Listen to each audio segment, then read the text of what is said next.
Poi ha vinto l'Amatori, è già successo altre volte quest'anno, il Lodi che si porta sul 2-0, cosa cambia?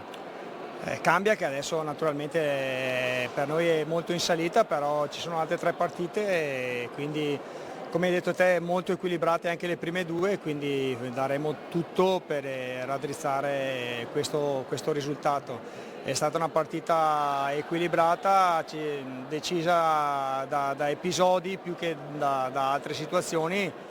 E però il Lodi è stato bravo a sfruttare questi episodi negativi, noi abbiamo reagito bene, penso che nel secondo tempo in 4-5 occasioni almeno li abbia tenuti in piedi Grimalt con parate abbastanza importanti, perché lì abbiamo spinto, magari non in maniera ordinatissima, però siamo arrivati vicino al pareggio più volte, peccato. Ecco, la particolarità è che voi avete messo in difficoltà chiunque, avete vinto addirittura col Trissino, con il Lodi quest'anno non ci siete ancora riusciti. Ha un motivo questa serie o è un caso? Ma penso che sia un po' un caso perché in Coppa Italia abbiamo preso un gol su autogol a 30 secondi dalla fine. L'ultima partita di playoff, la prima di playoff, avevamo palla noi a 50 secondi dalla fine col Nodi a 9 falli.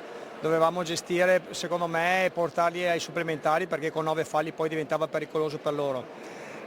Questa qui invece tutto sommato l'hanno portata a casa, hanno sfruttato bene gli episodi e come ti dicevo e quindi non c'è nulla da dire, però per il resto insomma sono state abbastanza partite di situazione, insomma no. Niente, non c'è stata una prevalenza del Lodi, non c'è stata una superiorità del Lodi, anzi direi. C'è qualcosa che però vuole cambiare il Forte dei Marmi in vista di gara 3? Ma qualcosa sì, sicuramente un po' più cinici sotto porta, al di là della bravura di Grimalt, perché comunque anche noi abbiamo un gran signor portiere che è Richignata, che anche lui comunque ha tirato fuori delle parate importanti anche stasera, però nel momento della pressione è stato secondo me determinante. Lì un po' cinici sotto porta e dopo un po' più pazienti nell'uscire dalla nostra metà campo perché abbiamo fatto 2 o 3 forzature che ci sono costate care.